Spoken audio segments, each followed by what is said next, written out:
মাটি মানুষের নামে চলছে শুধু লুটপাট। চাকরি বাকরি নেই কোথাও, শিল্প হলো আজ ঘাট।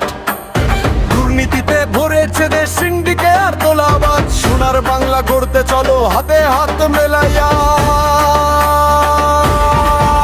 আজ পাল্টানো দরকার, এবার পাল্টানো দরকার।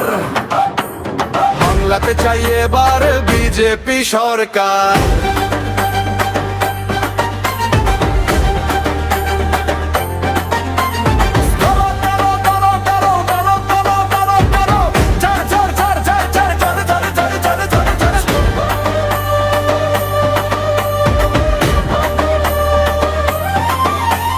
নারী সুরক্ষা বিপন্ন আজ, দিকে দিকে হাহাকার। পরিবর্তন এনেছে যারা, তারা এখন অত্যাচারিয়ার। মোদিজির হাতে শক্ত করো, আনো উন্নয়নের জোয়ার। পদ্ম ফুল ফুটবে এবার, খুলবে খুশির দুয়ার।